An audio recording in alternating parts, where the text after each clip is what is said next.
안녕하십니까?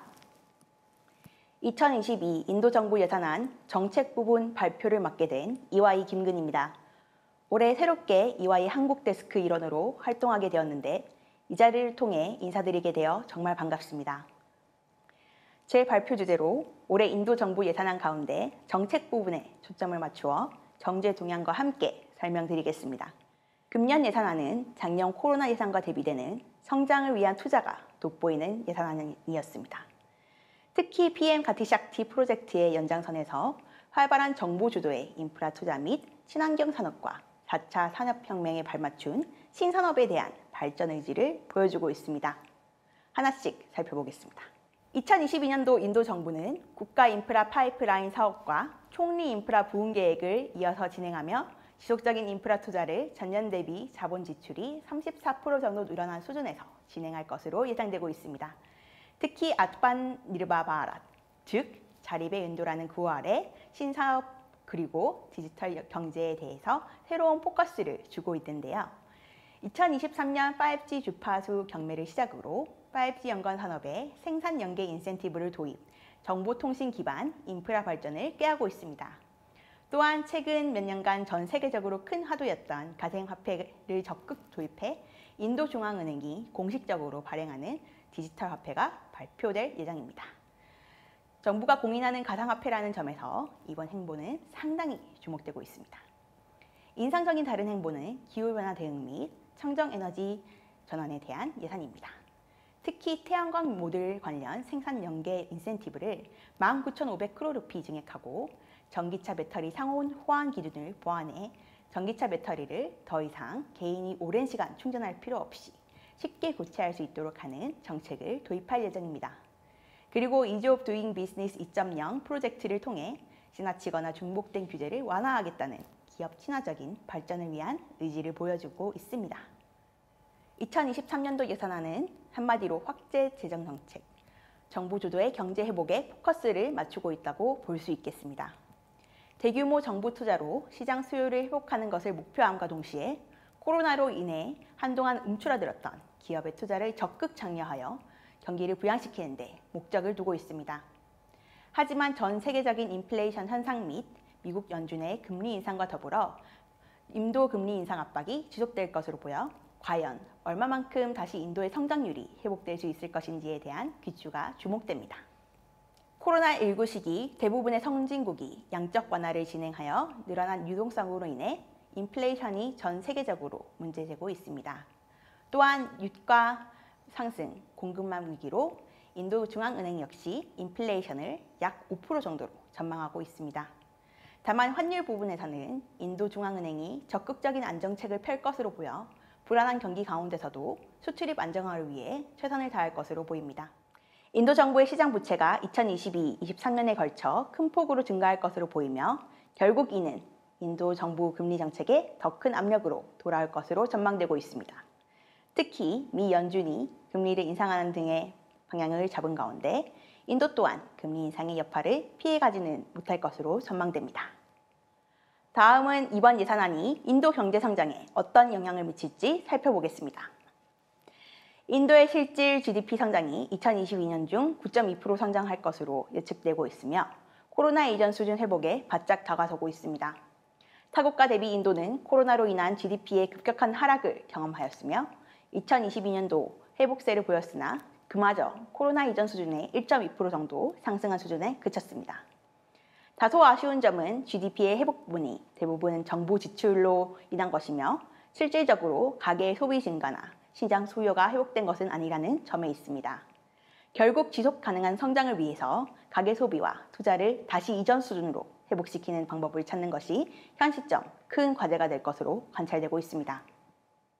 2022-23년도 경제의 기대점은 코로나 사태 및 공급망 위기의 완화로 교통, 외식, 숙박 등 여가 관련 소비가 회복될 것으로 전망되고 있는 점입니다. 다만 코로나로 인해 낮아진 가계소득과 수요 상황이 당분간 계속될 것으로 예상되며 특히 저소득층 그리고 비도심 지역과의 양극화는 코로나 기간 동안 더 악화되어 K자 성장 패턴을 보이고 있습니다. 또한 인플레이션으로 물가가 점점 상승하게 되어 가계 실질 소득이 더욱 줄어들 것으로 관측되고 있습니다. 대체적인 재화 용역의 성장률은 2019년 대비 2022년도에는 25% 정도의 성장을 보일 것으로 예측됩니다. 하지만 성장의 절반 정도가 가격 상승으로 인한 효과이기 때문에 실제 성장률은 이것보다 낮겠습니다. 좋은 소식은 인도의 실수출 성장이 2019-20년도 대비 2021-22년도에 약 11% 정도로 예상되어 코로나 이전의 4%대 평균 성장률을 크게 웃도는 성장을 보일 것으로 전망되고 있다는 점입니다. 이는 인도의 수출 시장 점유율 증가로 인한 것으로 이와 같이 높은 성장률이 계속 유지된다면 지금 현재의 수요 부족분을 어느 정도 충족시킬 것으로 내다보고 있습니다. 최근 몇 년간 낮은 금리 및 코로나 기간 유동성 확보로 인해 상당수 기업들이 부채 규모를 줄인 상태입니다. 따라서 코로나 이후를 준비하기 위한 새로운 캐펙스 사이클이 돌아왔으며 다시 투자 규모도 늘릴 것으로 전망됩니다. 이에 발맞추어 인도 정부는 적극적인 생산 연계 인센티브를 각 분야에 도입하고 확대 재정으로 인프라 확충에 힘쓰는 등 다시 돌아올 투자 사이클을 대비하고 있습니다. 2022년 예산안에는 GDP 대비 자본적 지출 투자율이 최근 10년 중 최대치를 보이고 있습니다. 특히 육상교통 인프라 확충에 대한 지출이 크게 증가하였으며 이로 인해 정부의 재정 적자폭도 한층 커질 것으로 전망되고 있습니다. 하지만 단순 세수에만 의지하지 않는 적극적인 정책을 통해 재정 적자폭을 2025년까지 4.5%로 감소시키려 노력하고 있습니다. 2022년 정부의 세수 지출은 전과 비슷한 수준이나 그 비중이 변화되었습니다. 작년에는 코로나 안정을 위한 보건 예산 그리고 빈곤층을 위한 보조금 및 주거 프로젝트에 큰 예산을 사용한 것이 특징이었다면 올해는 정부 지출에 따른 이자 비용이 크게 증가하였으며 그 밖에도 수도, 교육시설의 확충 및 PLI나 다른 정부 프로젝트에 더 많은 예산을 배정하였습니다.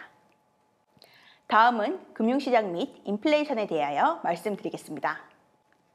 2021년도 소비자 물가지수 상승률은 중앙은행 안정권보다 다소 높은 5.59%로 나타났습니다. 동기간 도배 물가 상승률이 13.56%에 달하는 것을 고려할 때 원자재 가격 인상에 대한 인플레이션 압박에도 인도 국내 수요가 낮은 수준을 유지하며 더 큰 물가 상승을 막은 것으로 관찰됩니다. 세계적인 인플레이션 기조와 맞물려 인도의 인플레이션 또한 당분간 지속될 것으로 보입니다. 특히 인도의 인플레이션은 전 세계적 물가 상승에 영향을 주고 있는 유가 및 철강 자재 비용 인상에 큰 영향을 받고 있으며 앞으로도 공급 막르기 그리고 미국발 임금 상승 등의 영향으로 물가 상승이 더욱더 장기화될 것으로 보입니다. 예산안 발표 전부터 인도 중앙은행이 유동성을 회수하며 금리가 오르기 시작하였습니다. 특히 인플레이션 압박으로 인한 미 연준의 금리 인상이 예상되며 인도도 글로벌 트렌드에 맞춰 금리 정책을 펼 것으로 보입니다. 2021년 초기 인도의 명목 환율이 0.3%, 실질 환율이 3.8% 절하되었으나 현재는 적정선을 유지하며 등락 중에 있습니다. 인도 중앙은행이 환율 안정에 최선을 다하겠다고 시사한 만큼 대내의 불안정 와중에도 어느 정도 안정선을 유지할 것으로 보입니다. 다음은 각 부문별 주요 발표 내용입니다. 정부의 큰 어젠다로 진행되고 있는 PM 가티샥티 프로젝트는 올해도 이어서 진행되며 주요 7가지 동력에 대한 투자와 더불어 IT, 커뮤니케이션, 상하수도, 사회 인프라 확충 또한 함께 진행될 것으로 보입니다. 따라서 기존의 정부가 도로, 운송 분야에 치중되었다고 평을 들었던 것과는 달리 2022년 예산안부터는 다양한 인프라 분야에 걸쳐서 정부 예산을 투입할 것으로 예상됩니다. 인도 정부는 기후 및 청정에너지 관련 다수의 신규 정책을 발표하였습니다. 특히 기존 개인이 전기차를 기다리며 충전해야 했던과는 달리 각 제조사별 호환성 기준을 마련하여 쉬운 배터리 교체를 가능하게 하겠다고 발표하였으며 또한 태양광 발전 부분에 생산 연계 인센티브를 도입하여 발전 용량을 크게 높이겠다는 목표를 가지고 있습니다. 또한 저탄소 프로젝트에 그린본드를 발행하고 구자라트에 기프트시티를 건설하는 등 지속가능한 성장에 대한 적극적인 계획을 발표하였습니다. 인도 정부는 특히 이번 예산안에 유망 산업에 대한 적극적인 움직임을 보였습니다. 중앙은행 공식 가상화폐인 디지털 루피아 활행, 드론 산업의 서비스화, 그리고 각종 데이터 센터와 에너지 저장 시스템 인프라 확충 등 미래 인도를 이끌어갈 신산업 개발에 주도적인 모습을 보였습니다. 지금까지 2022 인도 정부 예산안 정책 부분을 발표드렸습니다. 인도 예산안 및 각종 정부 정책, 세제 관련 문의 사항이 있으시면 언제든 저희 EY 한국 데스크로 문의 주시면 감사드리겠습니다. 감사합니다.